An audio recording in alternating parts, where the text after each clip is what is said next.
नमस्कार दोस्तों, स्वागत है आपका फिर से एक नए वीडियो में। तो दोस्तों, जो अभी फिलहाल 20 अप्रैल को लंच आवर प्रदर्शन हुआ था, उसमें कर्मचारी और पेंशनर्स दोनों का हक है। देखा जाए तो पेंशनर्स ने भी का भी दबाव बना है कहीं ना कहीं, क्योंकि पेंशनर्स का भी पेंशन रिवीजन अभी अटका पड़ा है। 28 अप्रैल को लास्ट हियरिंग की जो फाइनल हियरिंग की जो तारीख है वो फिक्स की गई है। अब देखते हैं सरकार और नोट ऑब्जर्व पेंशनर्स के बीच में से ये केस कौन जीत पाता है। लेकिन यहाँ पर जो पेंशनर्स एसोसिएशन है उन्होंने ये साफ कर दिया है कि अगर ये जो आईडीए इंक्रीमेंट था, आईडीए एरियर है, ये दोनों के लिए जरूरी, कर्मचारी और पेंशनर्स दोनों के लिए। पेंशनर्स के लिए डीआर जरूरी है, दोनों को मिलता है, और दोनों के लिए बहुत जरूरी, क्योंकि महंगाई भत्ता बहुत जरूरी है। ठीक है, तो देखें यहाँ पर जो पेंशनर्स एसोसिएशन है उन्होंने भी कह दिया, ये साफ कर दिया है कि अगर आईडीए इंक्रीमेंट में देरी होती है तो यहाँ पर सरकार को पूरी तरीके से घेर लेंगे। भले वो कोर्ट में हो, भले वो धरना प्रदर्शन के जरिए हो, भले वो पॉलिटिक्स में सांसद के माध्यम से हो, कुछ भी करके सरकार को पूरी तरीके से घेर लिया जाएगा। पेंशन रिवीजन भी करवाया जाएगा, वेज रिवीजन भी करवाया जाएगा, आईडीए इंक्रीमेंट भी लेंगे, सब कुछ लेंगे, यहाँ तक कि जो 2 साल का बकाया है वो भी लेंगे। तो यहाँ पर फिलहाल तो आईडीए की बात हो रही है। तो पेंशनर्स ने ऐसा क्यों कहा, अभी पेंशनर्स क्या चाहती है, वो आज इस वीडियो में हम देखने वाले हैं, पूरी तरीके से बात करने वाले हैं। क्योंकि जो पेंशनर्स है उनका बिल्कुल कर्मचारियों की के जितना ही हक है आईडीए पर। तो चलिए देखिए, पेंशनर्स का भी जो गुस्सा है अब 7वें आसमान पर है। 30 अप्रैल का जो धरना प्रदर्शन केवल एक सांकेतिक विरोध है। पेंशनर्स की चेतावनी की बात करें तो आर पार की लड़ाई है। पेंशनर्स एसोसिएशन जो है, बड़े संगठन है जो भी पेंशनर्स एसोसिएशन है, उन्होंने साफ कर दिया है कि वे अब और इंतजार नहीं करने के मूड में नहीं है। इसके पीछे की मुख्य वजह भी है, कारण भी है। आज की हलचल कुछ इस प्रकार है, देखते हैं। पहला पॉइंट है आईडीए एरियर केवल कर्मचारियों का नहीं है, पेंशनर्स का भी हक है। जैसे कि मुद्दा क्या है, जनवरी 2026 में जो महंगाई भत्ता आईडीए बढ़ा है, 3.5% इंक्रीमेंट हुआ है, वह पेंशनर्स की आर्थिक स्थिति के लिए बहुत मायने रखता है। पेंशनर्स का कहना है कि अगर 30 अप्रैल तक आदेश जारी नहीं होते हैं तो वो दिल्ली में संचार भवन रोड मुख्यालय का घेराव करेंगे। ठीक है, बात इतनी आगे बढ़ गई है हद से ज्यादा, क्योंकि बहुत सारे ऐसे मुद्दे हैं, वेज रिवीजन ले लो, पेंशन रिवीजन ले लो, सभी मुद्दे डोट यानी कि सरकार में अटके पड़े हुए हैं, कोई उनको आगे नहीं बढ़ा रहा। अब आईडीए का मुद्दा हो गया, जो कि कर्मचारी और पेंशनर दोनों के लिए जरूरी है। उसके बाद 28 अप्रैल को जो फाइनल हियरिंग है, दिल्ली कोर्ट केस है, उसका भी डिसीजन चल रहा है, जो आगे नहीं बढ़ रहा है। जो सरकार है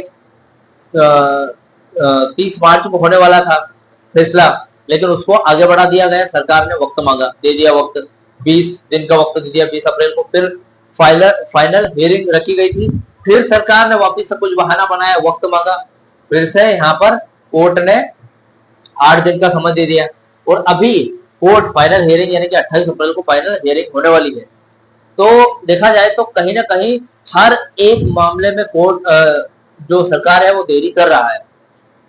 इसलिए पेंशनर्स जो एसोसिएशन बोल रहे हैं कि अब दिल्ली चलेंगे और जो भवन है सरकार का उसी को घेरेंगे सबसे पहले। अब जो प्लानिंग है उसको थोड़ा सा बदला जा रहा है। अब ये जो प्रदर्शन है केवल जिला स्तर पर नहीं होगा। पेंशनर्स ने चेतावनी दी है कि वो स्थानीय स्तर पर चक्का जाम और डोर अधिकारियों के जो ऑफिसर्स है उसको घेरना शुरू करेंगे।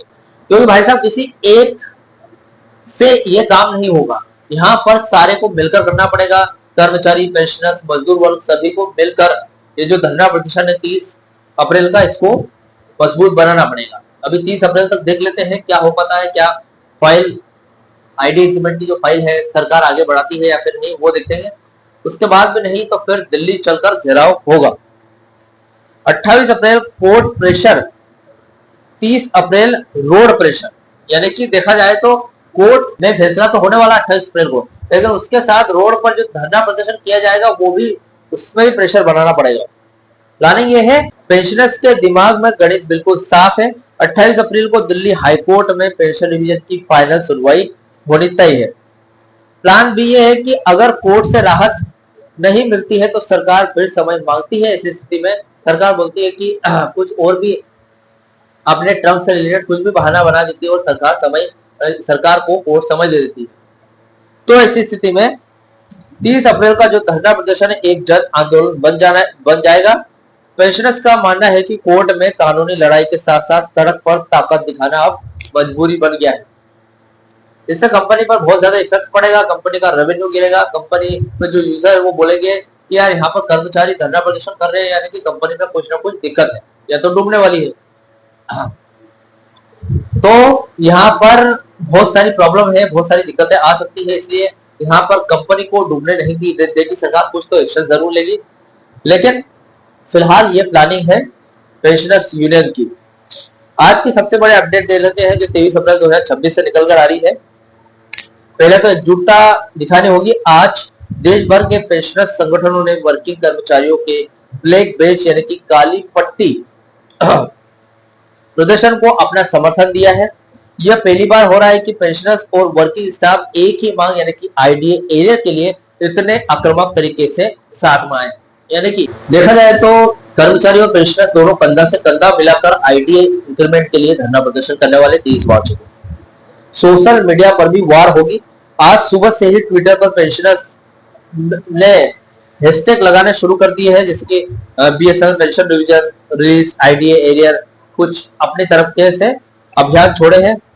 लोकल हलचल की बात करूं तो फिलहाल अपनी अपनी जो छोटी से छोटी सिटीज है जिसमें बीएसएनएल के ऑफिसेस है उसमें भी अपने अपने टोली या फिर ग्रुप्स तैयार करके भी इस 30 अप्रैल के धरना प्रदर्शन की कार्यवाही आगे बढ़ रही है। धीरे धीरे इसकी तैयारी चल रही है।